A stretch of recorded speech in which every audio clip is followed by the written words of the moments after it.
With the second wave defeated, Naofumi now realizes that his power needs to accelerate even further beyond what he currently is at. Yes, he has his food pill. Yes, he was able to transcend his power through the use of a technique or use of a special thing that he had. But that will not work forever. His party need to grow in strength exponentially more than what they're at currently. They were able to handle the threat in wave number 2, especially involving the otherworldly figure Glass. But will he be able to do this consistently? We'll find out now on What If Naofumi was the legendary cooking hero.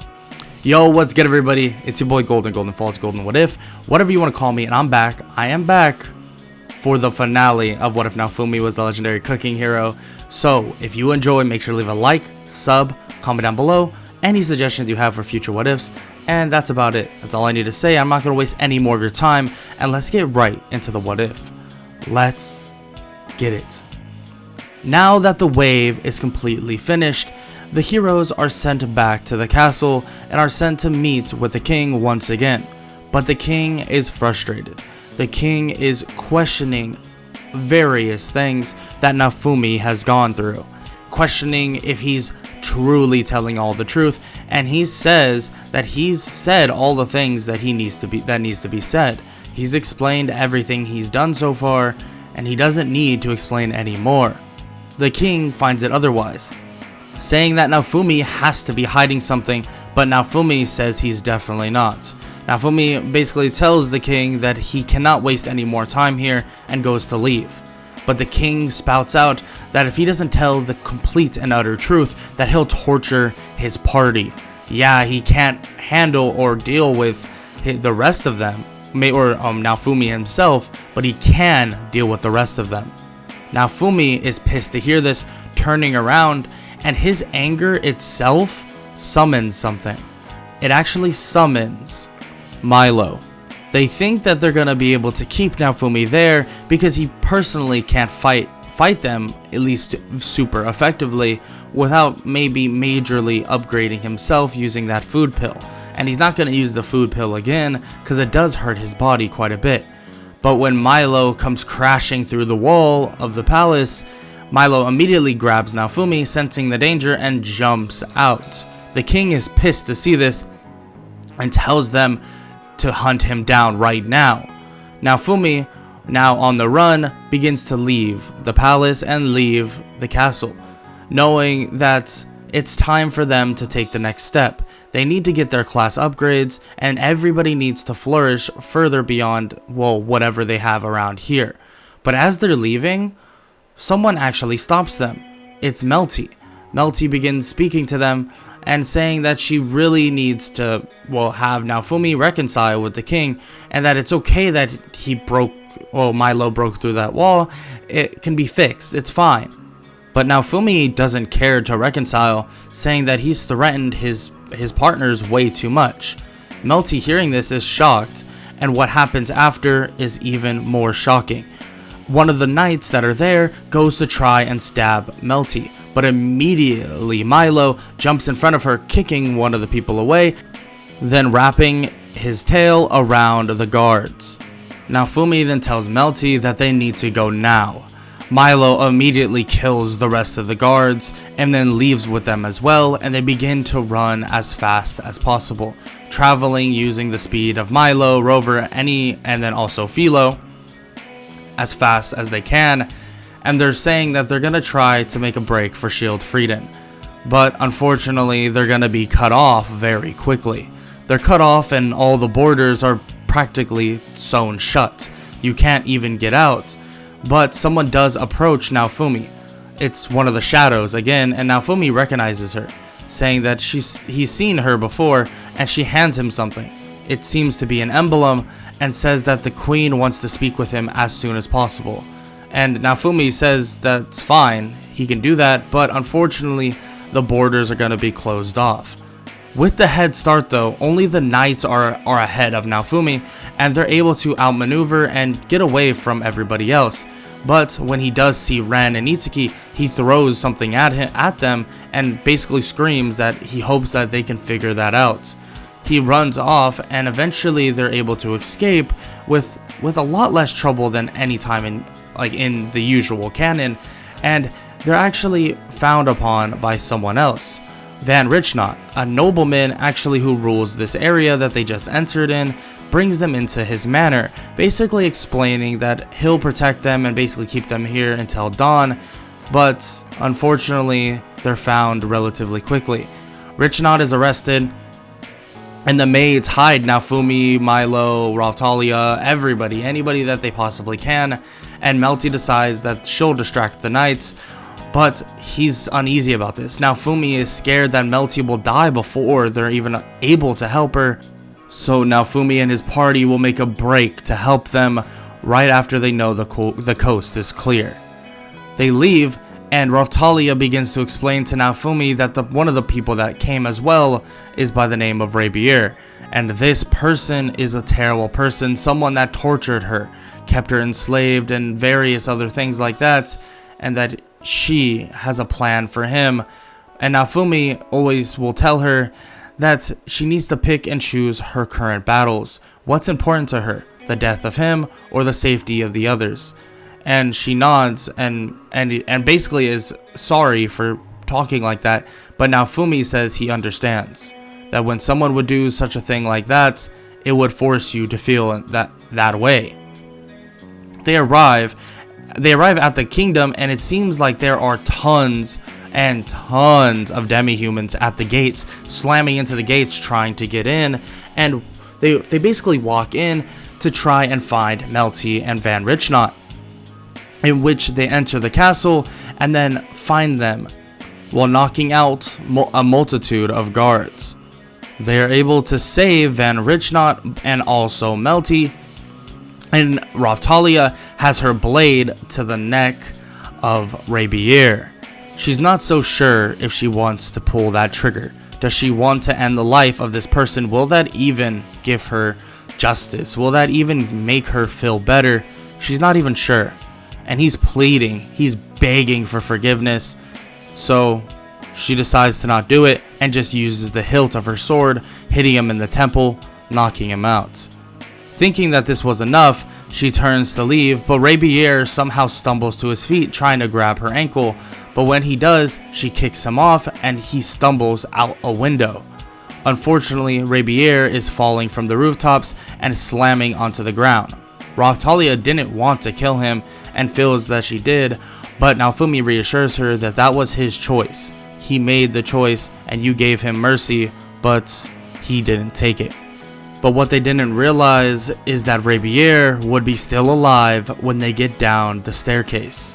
When they arrive, it seems that Rabier is freeing a sealed away Tyrannosaurus Rex-like dragon monster, which promptly kills him and heads for Naofumi.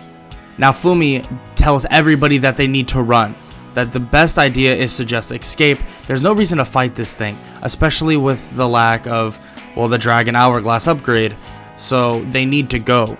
They begin to run, and Naofumi can see that this monster is keeping up with them. He even debates with popping one of the food pills. Yes, it would put him out of commission for maybe a day, but it will increase his power to the point that he may be able to go heads up with it. He goes to reach into his pouch, pulls it out, and goes to eat it, but Philo tells him not to. Philo says that a voice is telling him, or telling her in her ear, to actually go to that lake over there. So he listens. They head over to that lake, and something arrives out of it. A giant Philolio Queen. He's shocked to see this as the Philolio Queen destroys the monster and then shrinks back in size. She's actually in her human form, introducing herself as Fitoria. She basically brings them all to the Philolio Sanctuary in a far away ruins, and Naofumi asks about Philo, asks about everything that's going on, and she explains that Philo and her growth is due to a hero raising her, especially Naofumi. She's heard rumors about this cooking or something like that hero, and she was very skeptical, but Naofumi seems very interesting, very kind-hearted, and Naofumi kind of rubs his back of his head and says that he tries his best, but unfortunately, this world is not too fond of him personally. And she says that she agrees, that it's obvious that they still hold resentment, or at least that country holds resentment for Naofumi, being that he should have been the shield hero, and that they don't like the shield hero very much at all. Naofumi questions what does she mean by other countries, and she says that that's what she wants to ask him about. If he knows about these other countries, that these other countries have waves as well. And Naofumi, hearing this, is shocked and tries to think of anything. Maybe he can help them right now, but Vittoria tells him to calm down. What needs to happen now is for the heroes to make up. And Naofumi, without a thought, says that he totally would, but there's one of them at least that does not like him very much, and it's really not Naofumi's fault. Vittoria nods and says that she can tell, she knows that, but unfortunately there is no way around this. He needs to try and figure it out. So he makes a promise to Vittoria that he'll do his absolute best, and then he'll help with the other countries, anything, any way he possibly can. And she asks how he would do that, and he creates on the spot tons of foods, and she looks at all of them and can see that they all have stat buffs, some permanent, some temporary, and some are even level caps, so they can up level caps.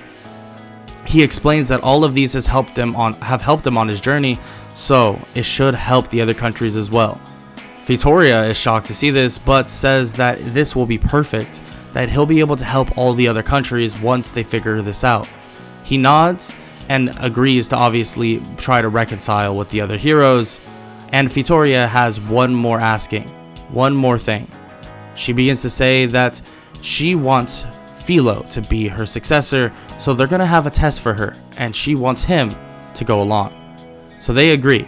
The next morning, Vittoria takes Melty hostage to coerce Naofumi into making up with the heroes, or to test the convictions of Philo really, and they fight in their humanoid forms, and Philo is a good little bit stronger than her canon self, so this would go down a lot easier.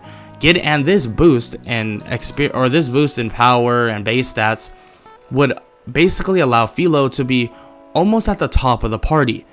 Yes, Milo has the level advantage, but Philo has this base stat increase that is just like having the levels Milo has. So once they get their class upgrades, let's just say these people are going to be very, very powerful. After all that is said and done, Naofumi and his party are sent to the nearest hero nearby. And that hero, unfortunately, is not Ren or Itsuki, it is actually Motoyasu.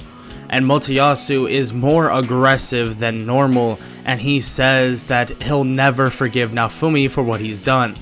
But Naofumi has no idea what he's talking about, even questioning him further and further, but Motoyasu refuses and says that he must know, he knows exactly what he did. And Naofumi begins to get frustrated, screaming at him, saying he doesn't know what he didn't do anything. Whoever's telling him this is a liar. It doesn't even matter anymore.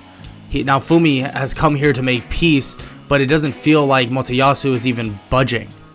Naofumi is visibly and just vocally frustrated at this person. The fact that he doesn't listen to a word anybody else says but that witch behind him.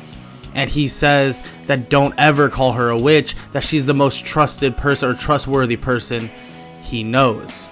And an arena begins to show and appear around them, and he says that they're not going to be allowed to leave. Naofumi says that they're going to make sure that all of them are knocked out, and then Motoyasu can basically listen to what Naofumi has to say. Before their fight is about to begin though, Philo begins to sense something and begins to panic. Philo says that they have to get out of here right now, and Naofumi asks if it's that urgent, and Philo says yes.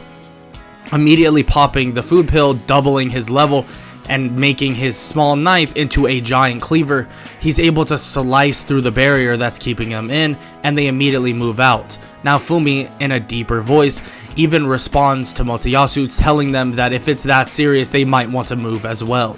Immediately, they're able to leave, and something comes crashing down. A giant blast comes smashing into the ground, creating a crater. And Naofumi goes to inspect that crater, realizing that they would have been vaporized if not for the warning Philo just gave them. And Motoyasu, still in his oblivious state, says that Naofumi must have tried to kill them. But Naofumi says that makes no sense. Why would he warn them if he was trying to kill them? And just as he says this, someone appears. The Pope. The Pope begins to mock them, saying that the shield hero isn't here, luckily, but Motoyasu, the spear hero, is just as dumb as the past ones. The spear hero just fell right into his lap, and he begins to say that mine played such an amazing role in that too, and now it's time for him to take over everything. Immediately, Naofumi goes charging at this man and begins to fight with him. Naofumi is able to keep up to a certain extent. His strength is extremely high right now, and he's able to actually cut through a lot of the defenses, forcing the Pope to add more and more energy from his followers. But just as Naofumi begins clashing once again with the Pope, two other people actually blast the Pope with their own special abilities, and that's Ren and Itsuki, the two people that were dead. Supposedly the Pope killed them, but they're alive and they're well. They explained that the shadows helped them out, and that the Queen's shadows helped them out, and they were able to survive. But now it's time for them to work together. They point their weapons at Motoyasu, saying that it's time to stop being so oblivious. Motoyasu stands up and says that he'll help for now, but he doesn't want to deal with, but he's cut off by Naofumi and the other two, saying that he is the one that is in trouble, not Naofumi. But they'll talk about that after. Naofumi says he only has about 45 seconds left on his timer, and then he'll collapse in pain, and it's gonna force him out of battle. So he's gonna try to give them all an opening. He looks at his own party and looks at Ren, Itsuki, and Motoyasu and tells them not to squander that opening. Immediately, a cathedral begins to consume around them, and the Pope begins to mock them, saying that there is no way they're getting out of here alive.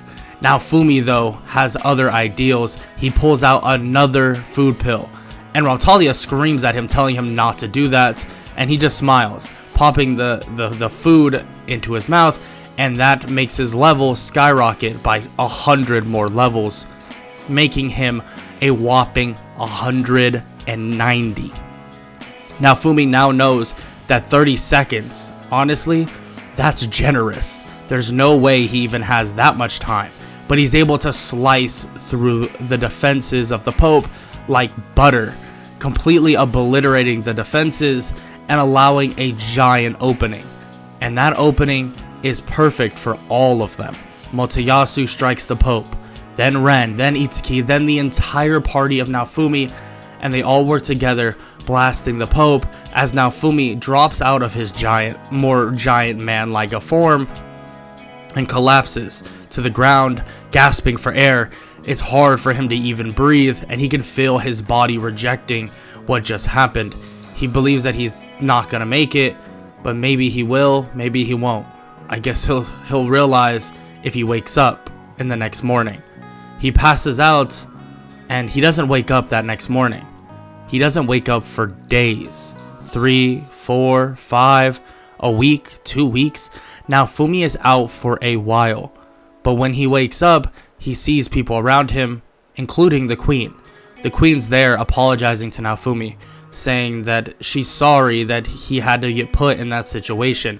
That wouldn't have had to have happened, but Naofumi looks around to see that his whole party is okay and just smiles. It doesn't matter if they're fine. I don't really care. And she's shocked to hear this. That's this man, he's completely beat up, gone. There's no guarantee he'll be able even to walk. And Naofumi basically tells them to help him on that chair, and he sits up and says that he can't even feel his legs. This is kind of what he thought would happen if he decided to do such a thing. And they say that that's not, no, it can't be. They can heal him. They can heal him. It has to be. They have to be able to heal him. Naofumi, he has to be able to walk. And Naofumi shakes his head and says that it's now time for them to be better than him. Naofumi explains that he's always thought of himself as a support hero anyways. Frankly, that form he was making, it was too powerful for a reason. That's why it messed up his body. His quote-unquote cooking hero status is more or less not made for brute strength, and that's pretty obvious now. Naofumi asks for some crutches, and he begins to try and walk around. He has some feeling in his legs, but let's just say his legs are torn apart. He can't really feel them very well, and frankly his arms aren't that much better, but he's able to move them around a lot easier. But if we're talking about fighting is far out of the question. Very far out of the question.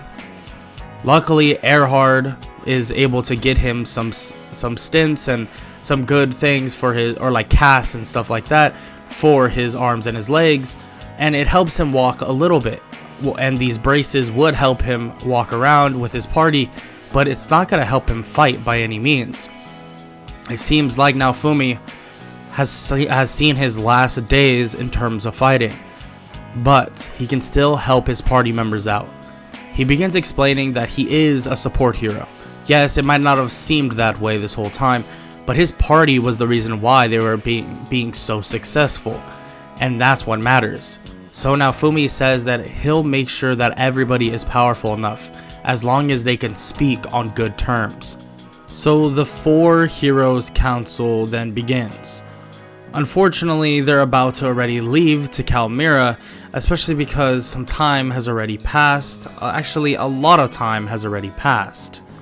So Naofumi begins to speak quickly about the fact that he's not going to be able to fight in this next wave. Not even close. But he does want to work with the other heroes. Itsuki and Ren are completely down with that and are completely fine with trying to make do with the best they possibly can.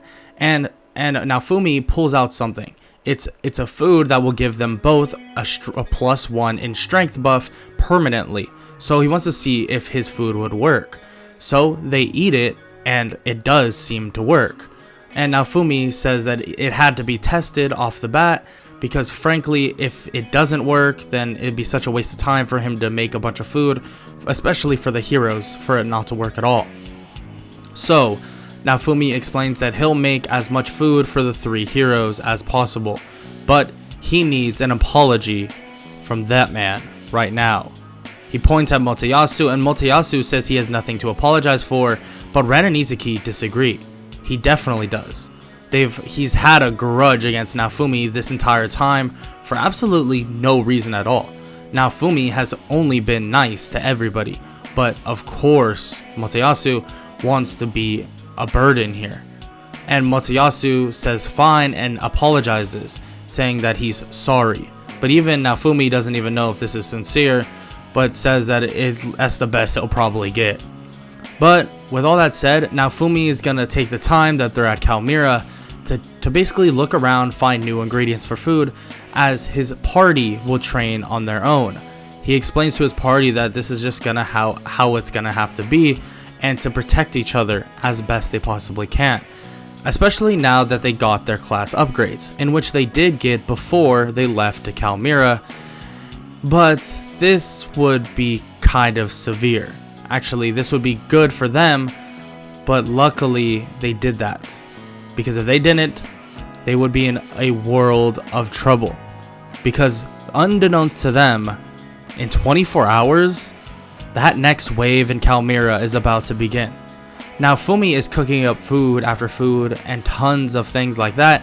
That's until Philo comes running in from the shores and begins to panic. She says that there's a temple underwater, and he asks why were they underwater anyways, and she explains that they basically defeated a lot of the monsters that were high level and were trying to find anything better, but they really couldn't. And he looks at their levels to see that Philo and Rautalia, with a +5 level cap, are actually at a level of 65. Rover at a 65, and then also Milo is at level 80. So he's kind of shocked to see this and says that he has level cap food for them as well.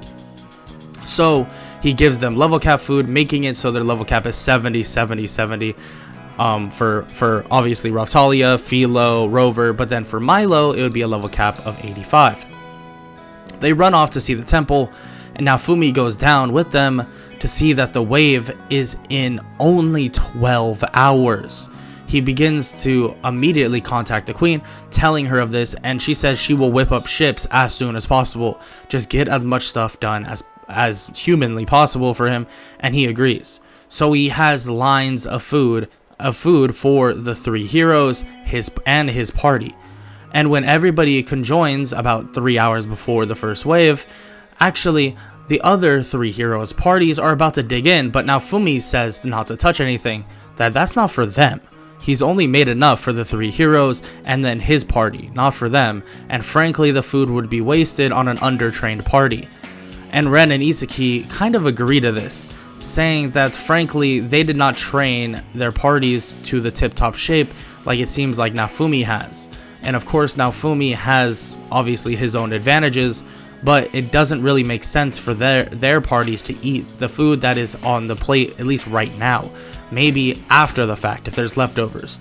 So they agree to that, and they begin feasting on anything they possibly can, giving them drastic changes in their stats, and the other heroes, including Naofumi, have gained insane amounts of XP.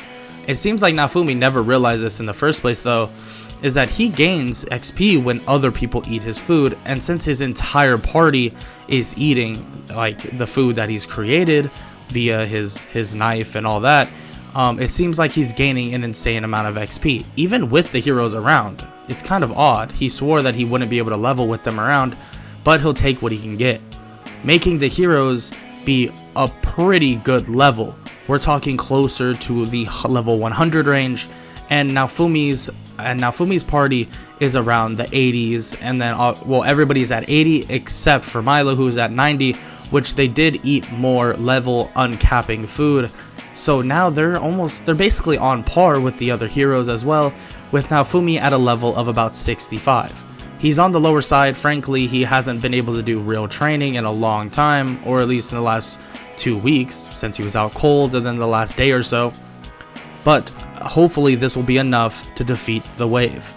So he sits on one of the ships and begins to watch as they sail out. He watches as the wave, at least the wave bosses, are eliminated relatively easily, even by the heroes that are there. And Naofumi watches as Lark and Therese, the ones that he actually met before but didn't talk too much, actually step onto the wave's boss and begin to announce that they are here to defeat the heroes. They charge in to fight the other 3 heroes that are there, but this fight is a lot more close. It is not one-sided by any means, but the fight is definitely fair. Naofumi watches on and wishing that he can help, but his party tells him not to worry, that they will help. So immediately they're able to gain the upper hand, and it seems like Lark and Therese are definitely on the back foot, and they're forced to actually retreat slightly until Glass arrives. Seeing that Naofumi is not even fighting, she actually immediately goes for Naofumi, telling him that they will have their fight, but Naofumi shakes his head. I can't fight. I unfortunately crippled my limbs on a fight that I had to more or less sacrifice a lot. So Glass, your fight is with my party, not with me. And frankly, it seems like Lark and Therese need your help anyways. He points over there to see that Lark and Therese are actually about to be defeated. Glass shakes her head and says that this isn't over. She immediately goes over there and starts helping, but even that isn't enough. Naofumi strolls over, basically being helped by some of the people that are on the ships and stuff, and he basically begins to explain that they don't need to kill them, that it doesn't matter, that they can figure this out, but if they so choose to continue this war path that they're on to save their own world, it's gonna end in their demise, and he promises that. As he says those words, the wave then retreats, and so does Lark, Therese, and Glass, saying that this isn't over. They celebrate the win of the waves, And Naofumi is actually thanked by everybody, including Motoyasu, but kind of like a half-assed thank you. But still, a thank you is a thank you. With all that done, with the wave vanquished, the legendary cooking hero Naofumi wants to now set his sights not only to help the other world, but also to help the other countries. That's his goal. That's what he wants to do. So, throughout this time, he's gonna visit every single country, hopefully get home bases everywhere around that place, and be able to travel there freely, and be able to supply them with the means of defending off the waves, fending off the waves the best they can. With his help, he should be able to support not only Melromark, but every other country there. But will he be able to do it alone? Will he need the other heroes as well to step in? Maybe they all need to go to a country themselves and defend it together. Well, I'm not sure. And that is a story for another day. So if you enjoyed, like I hope you did, make sure to leave a like, sub, and comment down below any suggestions for future what ifs. I have a lot in the works, so many ideas going through my head, and so little time to do it, but we're gonna keep on this train, and I'm going to keep on grinding for eventually for 20k subs, and then further and further. Let's make a goal, 50k by the end of the year, boys. Let's do it. That's about it, and I hope y'all enjoyed. I hope all y'all have an amazing day. Later.